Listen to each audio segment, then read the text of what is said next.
Hello, my dear viewers. Welcome back to my channel.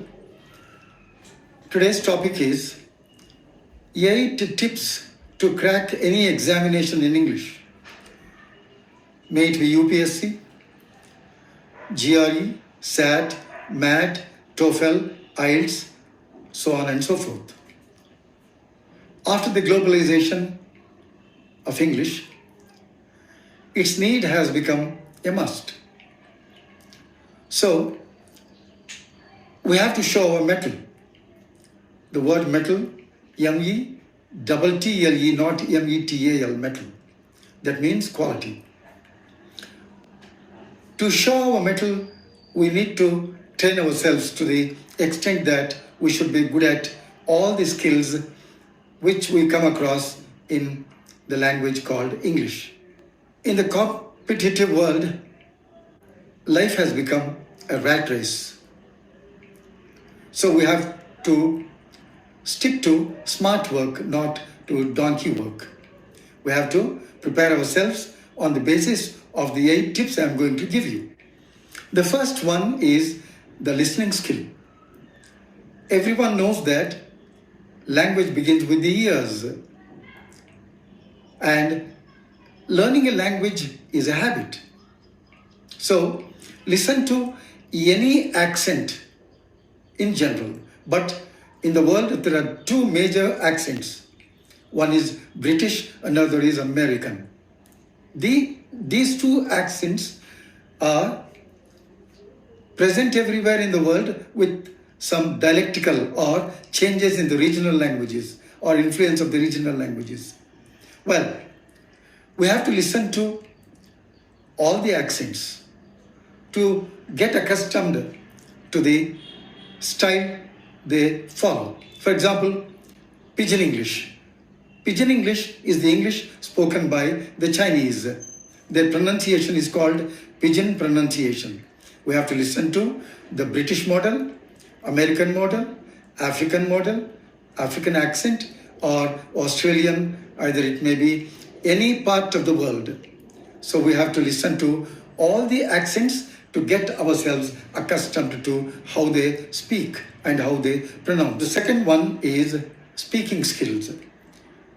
When we come to speaking skills, our pronunciation must be of the standard model prescribed by the Department of Education in India.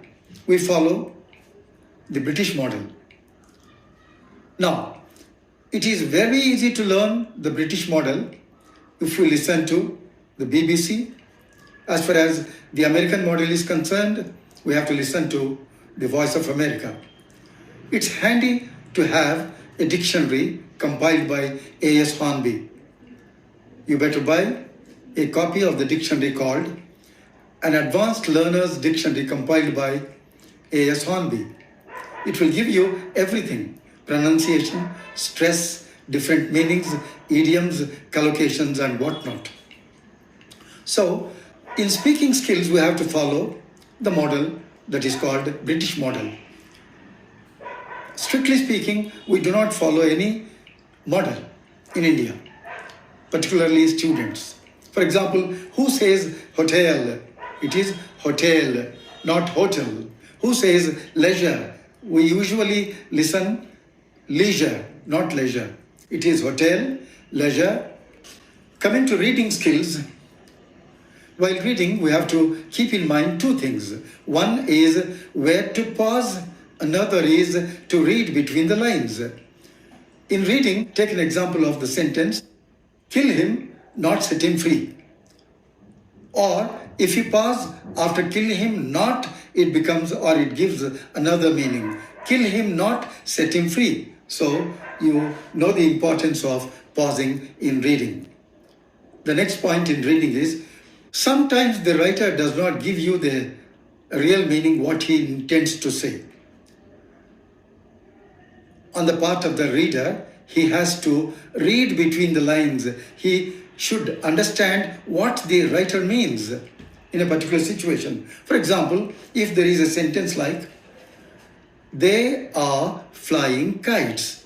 If you pause after they are flying becomes an adjective. Flying kites. Kites is a noun. What are they? They are flying kites. If you pause after they are flying kites. So what are they doing? They are flying kites. This way, usually in every sentence, there may be ambiguity.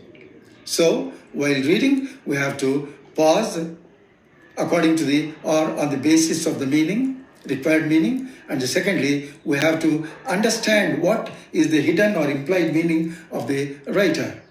So the first one is listening skills, the second one speaking skills, the third one reading skills, and the last skill is writing skills. In writing skills, the first thing that attracts or that is important is our handwriting. It should be legible. It should be cursive. So the first one is writing. Improve your writing. There are angles and how to joining rules are there in writing. In writing, don't make spelling mistakes. Follow the British model and the British spelling. COLOUR is British. COLOR is American English. For example, I'll give you another example. Stationery is the word. STATIONARY is different from ERY. So keep in mind the spelling. Don't make spelling mistakes. Then comes vocabulary. The most important chapter in learning a language or in improving our English language is vocabulary, in which we have 8 chapters. One is synonyms. We have to learn synonyms, antonyms, homographs, homophones, one-word substitute, idioms, collocations, and jargon. These are the 8 divisions or chapters to enrich our vocabulary. Let's take the first one. Synonyms are the words of the same meaning. For example, house, home, residence. Antonyms or opposites. For example, inhale, exhale. Fresh, stale. The third one is homographs. Homographs are the words with the same spelling but meanings are different. For example, fine. I am fine. I paid the fine of ₹500. 500 rupees. So these are homographs. Next comes homophones. Homophones are the words with the same pronunciation, meanings and spellings are different. For example, TOO2, TWO2, they are different. Another example, DIE is different from DYE, die. Now, so synonyms, antonyms, homographs, homophones. Next comes one-word substitute. One-word substitute means I'll give you the meaning, you have to guess at the word. For example, a small village is Hamlet, a small book is booklet. A child's word for a rabbit is bunny. So these are the ways we have to improve. After one word substitute, we have idioms. An idiom is a group of words with a special meaning. The total meaning we have to remember.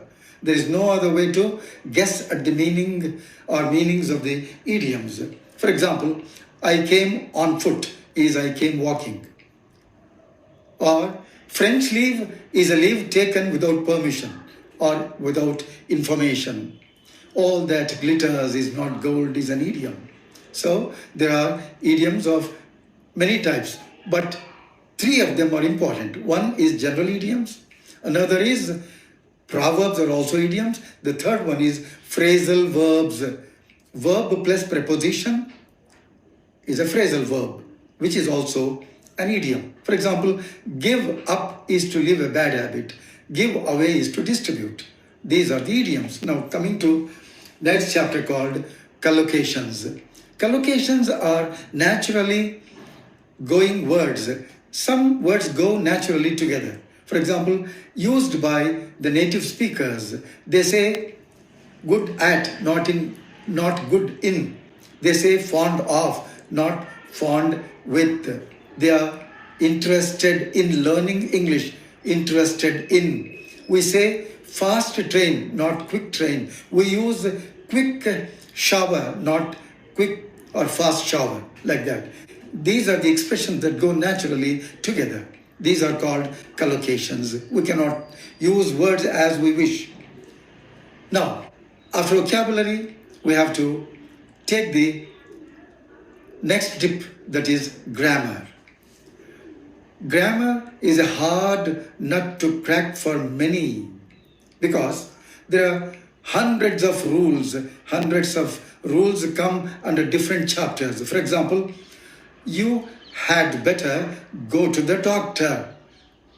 Immediately we understand that the word, the presence of the word had shows the past tense. In fact, it is not past tense, it is present tense because had better is an idiom or would better is an idiom. That means you better means you, I suggest, I have the opinion, I advise. So when giving a piece of advice, we use had better or would better. Another example is, I am going to school. I have been going to school. What's the difference? Or I have gone to school, I have gone to school, or I went to school. In grammar, there is a chapter called tenses.